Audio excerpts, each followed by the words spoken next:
Flow, do you wish to find heightened creativity and satisfaction?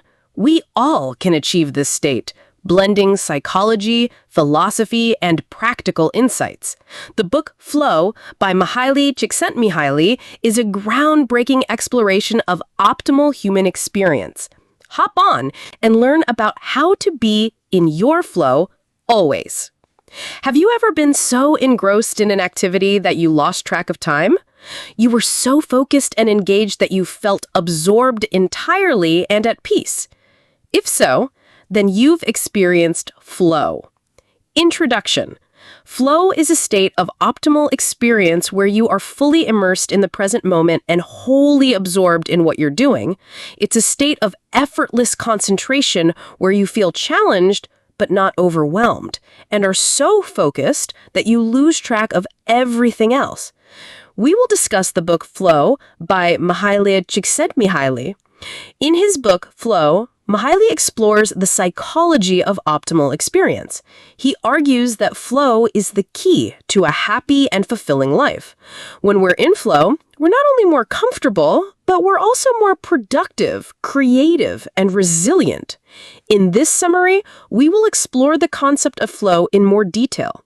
We will share some of the research on flow and give you some tips on how to achieve flow in your own life.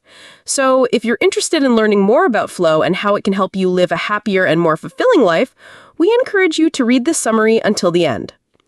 A businessman named David used to work hard day and night to further his business, and he had achieved success in his business to a great extent, and he had everything that could make him happy. Despite this, he is unsatisfied with his life. He cannot understand what is missing. What was missing in his life which was incomplete? That flow was absent in his life so that he could feel real happiness and satisfaction. Great psychologist Mihaly Csikszentmihalyi's investigation of the optimal experience has shown that what makes an experience truly an experience is a state of consciousness called flow. During flow, people typically feel a sense of happiness, creativity, and connection with life. The flow of psychology teaches us how, by being mindful of the information that flows into our purposes, we can find true happiness, unlock our potential, and vastly improve the quality of our lives. In this video, we will learn how David got satisfaction and joy. To understand the book better, we are going to discuss this book separately in 10 chapters. So let's start. Chapter 1, The Path to Happiness. Flow by Mihaly. Flow explores how we experience the emotion of happiness to live a happy, fulfilling life.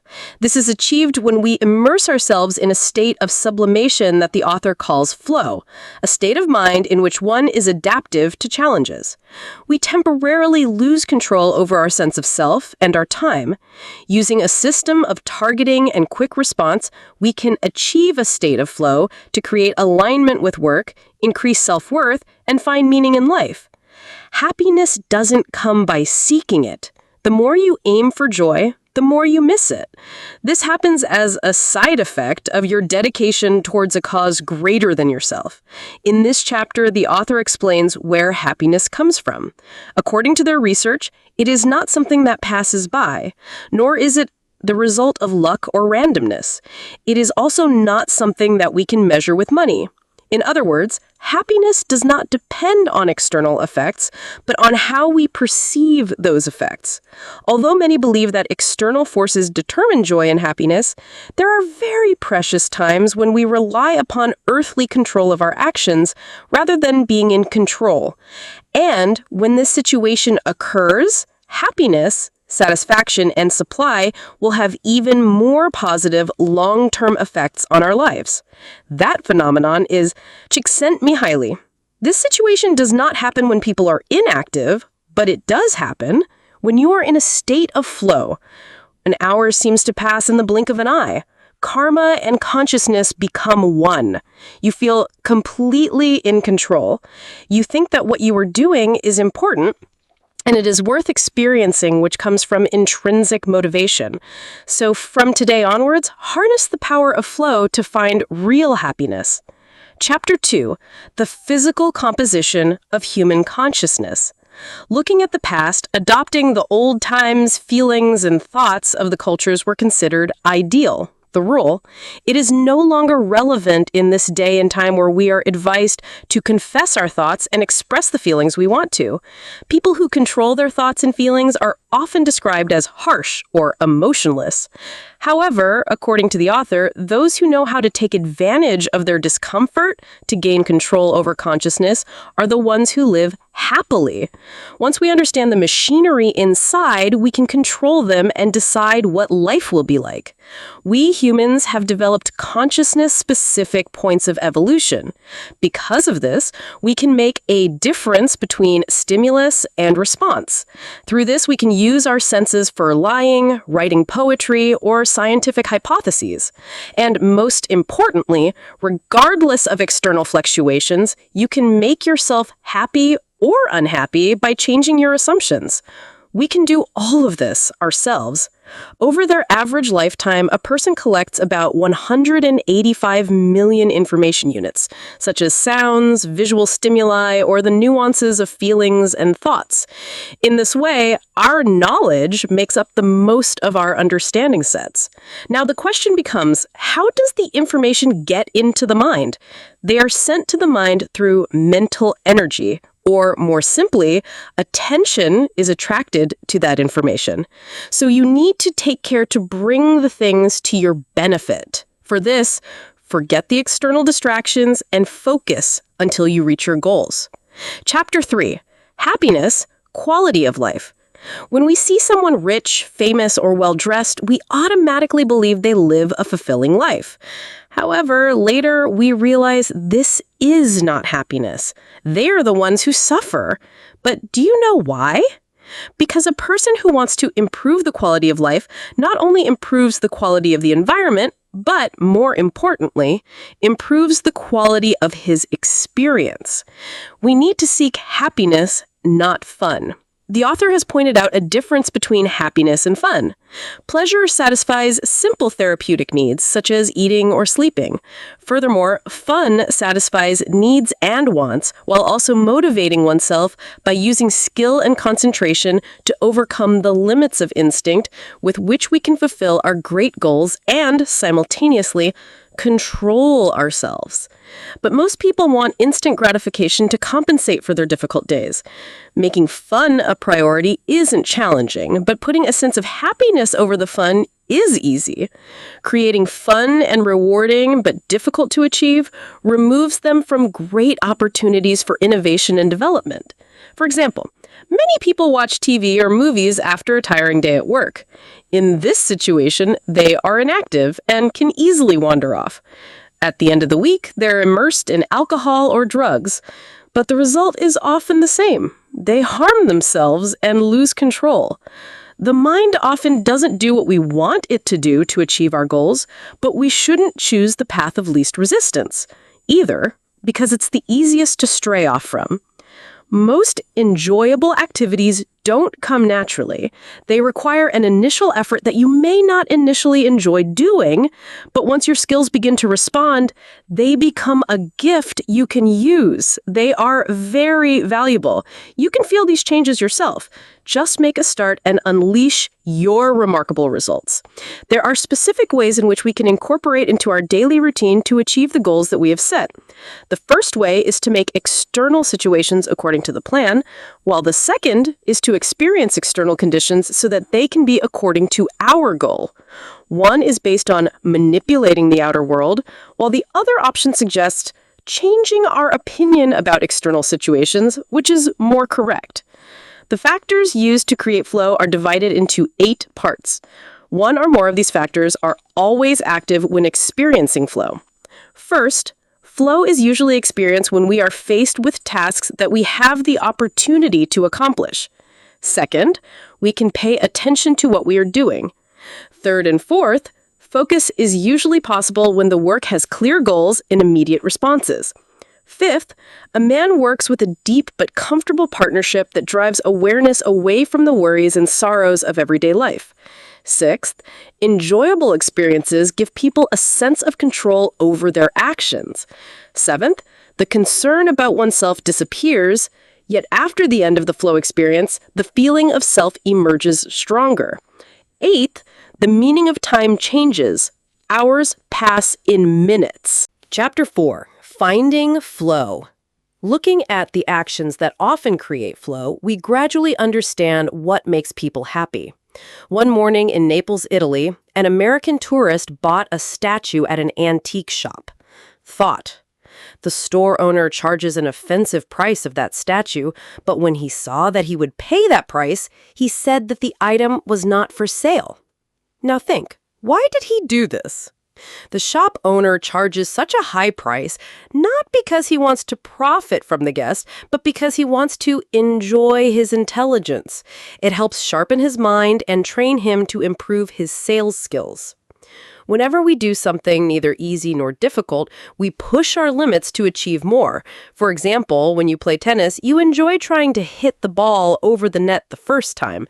But once you gradually master it, the work gradually becomes boring and you start challenging yourself, like hitting the ball on the competitor. If you choose a competitor who plays efficiently and is 10,000 times more skilled than you, then it will be much more difficult for you to win. You'll soon learn the difference between knowing and being afraid because this challenge is so complex that you'll miss out on the chance to practice a new skill. However, your skills improve if you choose a competitor who's slightly above your level. As the book's author himself states, quote, "The choice comes at the border between boredom and anxiety, when the challenges are balanced against the ability to perform. To improve, skill also needs to be balanced with personal goals and passions and should not be independent of circumstances, such as the promise of an award if you do well, or threats and punishment if you don't do well." To get a sense of this, read about the life of potter Eva Zeisel, who was once imprisoned by Stalin's forces. She constantly played chess in her mind to maintain her purity, memorized her poems, and exercised. She claims she can improve her skills, imagination, and talent even in the worst circumstances. To overcome the fear and anxiety of contemporary life, a person should be so free from the social environment. To master that, learn how to create your own awards. Also, develop the ability to find happiness and purpose regardless of external circumstances. Chapter 5. Flow in the body. One cannot depend entirely on art or sports to improve one's life. On the other hand, our bodies always have infinite potential. If that possibility is ignored, the body's functions will gradually end. For example, if you don't practice, your body moves slowly and awkwardly. Your eyes become less flexible. You only notice boring things. Your ears only hear noises, and your mouth feels the taste. Therefore, knowing what happens in the mind is essential to improve the quality of life. Along with this, everyone must also practice sensory and physical skills. For most people, walking is just getting from here to there. But if you pay more attention to the environment, to other people, signposts, squares, architecture, landmarks, flow book. Being more aware of your environment helps you learn more than automatic reactions. Indeed, the colorful world is full of inspiration. The sky has many forms, and meditating on those wonders can open you to a new and richer perspective. With can feel connected to everything.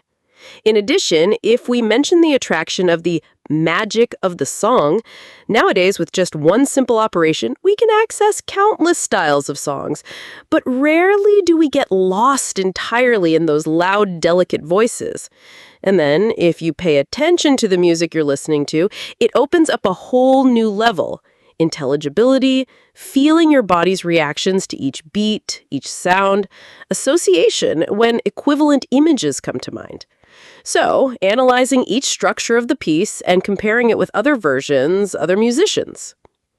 But to make mindfulness reflective, we need to strengthen our self-mastery, and one of the most effective ways to practice is yoga. For a long time, yoga has been seen as a positive way to release the ego and attract attention to a specific target. Yoga deals with nonviolence, conformity, purity, discipline, and a higher power. You can gain unprecedented control over your mind. Use the body you live in. Chapter 6. Flow of Thought. The previous experience is not about the senses. Some of the most uplifting experiences we feel are born in the mind when some information requires thinking rather than using our senses. Among mental activities, reading is considered the most common flow-inducing behavior. Use exercises like solving crosswords, playing Sudoku, writing, and solving maths to bring flops into your thoughts. Apart from what we believe, the normal condition of the mind is a mess. When people try to focus, they're drawn to something else, which makes it impossible to maintain that focus for a long time. But you can easily focus on your idea when you do one thing with the flow. And through this, whatever work you want to do, you can complete it in a much better way. Overall, flow is the only way to create a sequence in mind. Chapter 7. Working with flow. Does work always have to be complicated and overwhelming? No, not at all. Like any other simple task, your one study can become a source of flow.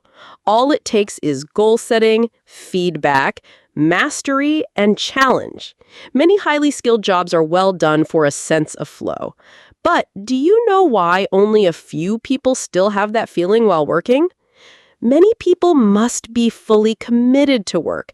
They must consider experiences and inspiration as necessary based only on stereotypes. Also, they don't know that we should do this work like this for this purpose. Let go of those prejudices and immerse yourself in the task to create a flow. Take the example of the older adults in a village in the Italian Alps. For them, there is no difference between normal work and free time. Every day he wakes up at 5 a.m. to collect milk from the cow, carries bales of hay for miles, tends to the orchards, and cooks food for the family. And when he was asked what he would like to change after becoming rich, he replied that nothing had changed. Everything is as usual. They find themselves in a state of flow when they work, rather than relax, which increases their confidence in their imagination and ability to focus. The book also tells the story of a welder in a train factory. Many people knew him because of his curious spirit. He enjoyed doing every critical task in the production line. He also turned down any promotion opportunities because welder wanted to do more manual work and enjoy turning them into challenges. So, to achieve a state of flow, seek new challenges at work. Aim to learn as much as possible and stop wasting time or setting wrong goals. Chapter 8. Taking people's happiness. Heavy traffic and busy offices affect the personal space of every person. Alone time helps us to focus, but also leads to boredom. This is when we need support from people we know and trust. In other words, family, friends, and neighbors.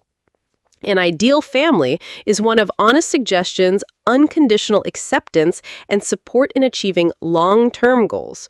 For example, parents who do something like carpentry or cooking instead of watching TV will inspire their children to follow positive role models in their field. In comparison, being alone with friends plays a role in emotional nutrition. Happiness, growth in energy, increase in connection, self-esteem, strength, and inspiration. Lastly, we must find opportunities for neighbors and communities to develop new things. If you turn your heart away from communities, you are denying yourself help and support in the future and keeping yourself in a conservative, lonely cage. That's why to invest in relationships correctly. In the end, what you will get, but the result will be surprising. Chapter 9. Playing with challenges.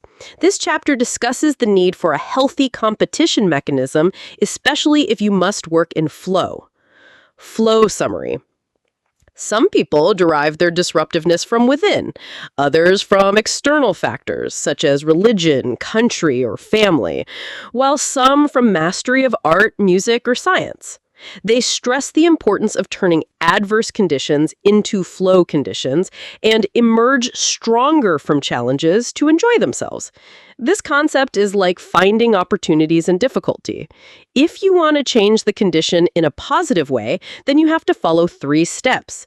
Selfless, unconscious self-assurance. Many believe their destiny is their own. They also believe they are part of an environment and should perform their best. To reach this level of self-assurance, you must trust yourself, your environment, and your role. Paying attention to the world. Avoid paying attention to your vanity. Instead, be open to the world around you in optional ways to be aware. Explore new solutions. Keep paying attention to the whole situation, including your own, and find out if alternative goals can be better and whether other resources are available. Autotelic self. This concept differentiates between those who triumph in difficult situations and those who become overwhelmed. The difference between the two is their thinking about external things. The autotelic self is a person who can perceive the world with fairness. In this way, they are good at separating positivity or negativity from results and focusing on balancing it. They rarely have anxious feelings, and they're not afraid of what will happen if they get lost. They are ready to give their best while being in flow in Conclusion. Let us learn. Let's repeat the lessons learned once. Use the power of flow to find true happiness. Remember what things you are making a part of your understanding. To achieve authentic happiness, start doing things you do not like to do initially. To remove fear and anxiety from your life, learn to create your rewards. Also, develop the ability to find happiness and purpose regardless of external circumstances. Do yoga to feel the higher power of your life. Start reading to bring flow to your thoughts. To achieve a flow state, seek new challenges at work. Aim to learn as much as possible and stop wasting time or setting wrong goals. Invest in relationships correctly. In the end, the results you will get will be surprising. Maintain focus on your work and move forward in life. And don't be too afraid to face challenges. Start finding the meaning of your life by setting a goal. From this book, we learned about achieving flow in this book. If you want absolute joy, use all the methods mentioned. I hope you understand this book well and take care of the essential things mentioned to achieve real happiness. Flow Book Review. Flow by Mihaly, Csikszentmihalyi, is a groundbreaking exploration of optimal human experience. The book delves into the concept of flow, a state of complete absorption and focus that leads to heightened creativity and satisfaction. Csikszentmihalyi draws on extensive research to explain how individuals can achieve this state, blending psychology, philosophy, and practical insights. By emphasizing the alignment of skill and challenge, he offers a blueprint for enhancing productivity and happiness. A thought-provoking read that illuminates the path to a more fulfilling life through the pursuit of optimal experiences. Thank you.